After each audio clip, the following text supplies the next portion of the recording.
Bonjour, Valérie Fiorot. J'étais agricultrice et animatrice de ferme pédagogique et aujourd'hui, j'ai choisi de m'engager en partageant un mode de vie original dédié aux personnes vivant avec une grande souffrance psychique. C'est dans une propriété familiale située à Castagnier, petite commune de la métropole Nice-Côte d'Azur, que s'est développée une forme d'habitat participatif. Un endroit privilégié, au calme, à 2 pas d'un centre médical et des commerces de proximité. Un coin de campagne accessible en bus ou en train, facilitant ainsi en toute autonomie les déplacements en ville des résidents. Bonjour, Raymond Brasseur. J'étais artiste peintre, puis travailleur en ESAT aux espaces verts. Quand j'étais petite, j'ai toujours rêvé de vivre avec les animaux. Aujourd'hui, je vis à Castagnier et j'ai choisi d'être participant, accompagnant pour soutenir les résidents du lieu de vie parce que moi-même, j'ai appris à vivre avec mes difficultés psychiques. C'est donc dans une micro-ferme éducative baptisée Ferme de Vie que nous vous proposons de vous conduire en vous présentant une expérience d'alternative à l'hospitalisation. Ce projet a débuté en 2006 de façon empirique avec très peu de moyens. Un lieu de vie qui s'est co-construit dans la légèreté du non institutionnel, suscitant un dynamisme à l'état pur. Néanmoins, au fil du temps, diverses expériences ont révélé la nécessité d'un partenariat avec un hôpital psychiatrique, le centre hospitalier Sainte-Marie de Nice.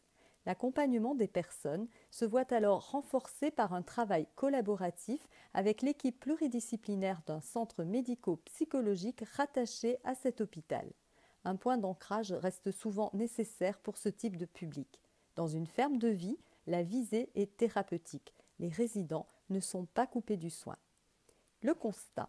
Après parfois des années d'hospitalisation, un retour en appartement ou en famille s'avère trop brutal, voire impossible pour certaines personnes. L'état de santé de ces patients s'est pourtant stabilisé. De plus, pour certains, les caractéristiques institutionnelles des établissements sociaux ou médico-sociaux ne sont pas indiquées.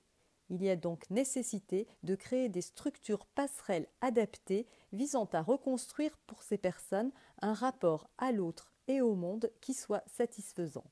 Ces unités familiales auront pour vocation d'assurer une transition entre hospitalisation et vie en autonomie en lien avec les équipes de psychiatrie ambulatoire.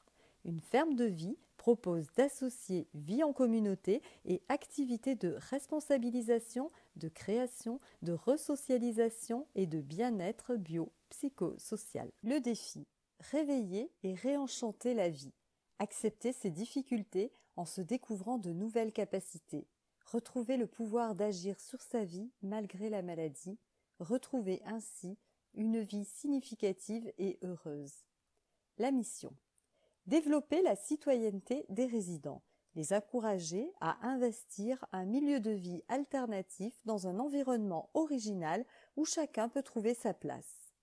La vision. Changer le regard de la société sur les individus souffrant de troubles psychiques, contribuer à créer une société inclusive, créative et réflexive.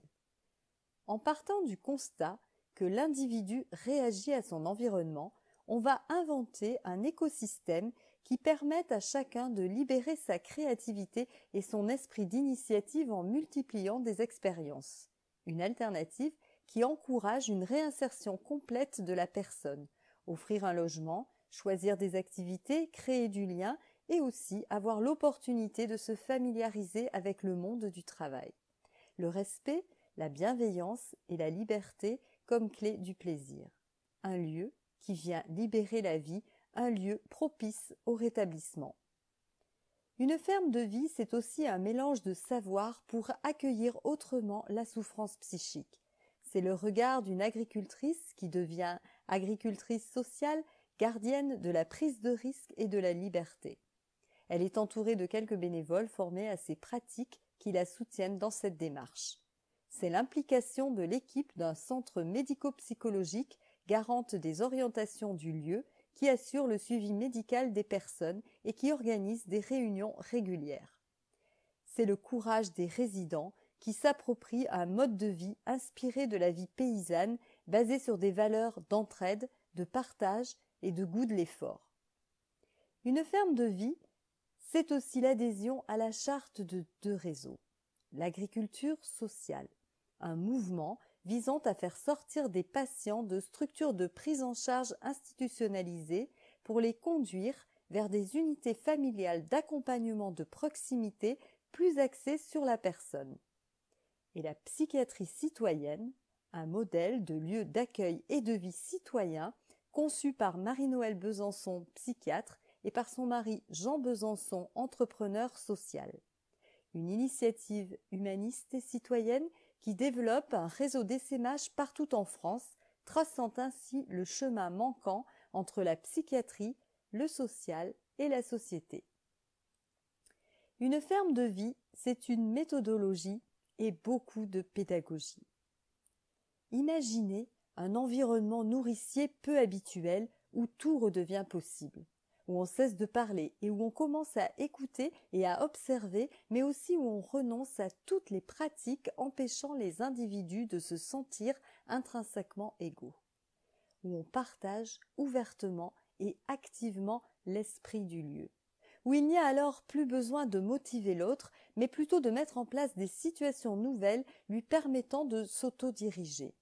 Un lieu qui développe une forme d'intelligence collective et intuitive où on apprend dans l'action et sans contrainte. Un lieu où on crée ensemble quelque chose de nouveau. Entrez dans des maisons partagées où chacun a son espace. Un lieu où il n'y a pas besoin de règlements intérieurs figés, mais seulement des phrases d'écrivains, de penseurs, de philosophes qui servent de principes de vie. Des textes affichés un peu partout sur les murs de tous les bâtiments. Au final, un lieu où on veut tous devenir des participants responsables stimulés par la magie de la médiation animale et de l'ortithérapie. Un lieu où l'on crée des ateliers de responsabilisation, cuisine éducative, tenue de la buvette, un lieu où on peut se réaliser.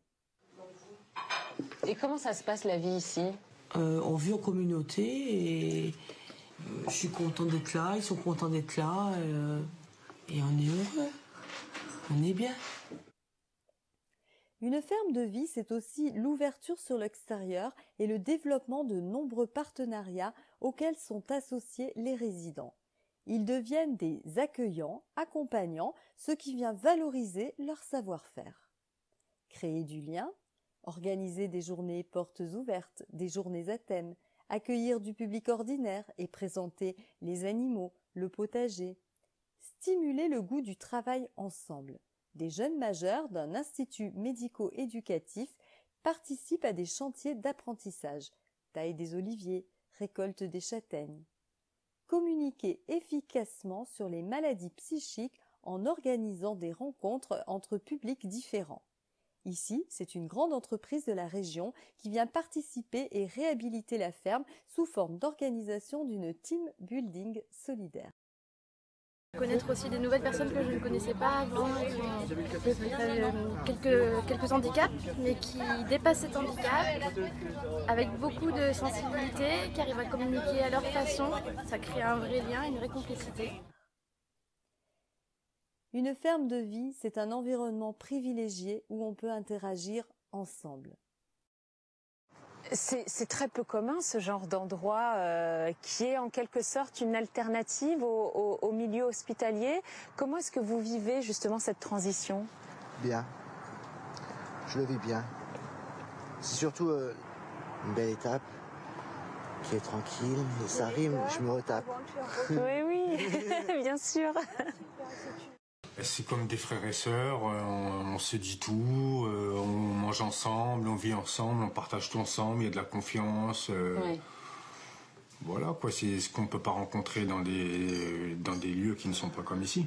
C'est-à-dire quel autre lieu ? Comme en milieu psychiatrique. C'est des lieux, il devrait y en avoir plus parce que on se sent plus être humain que malade.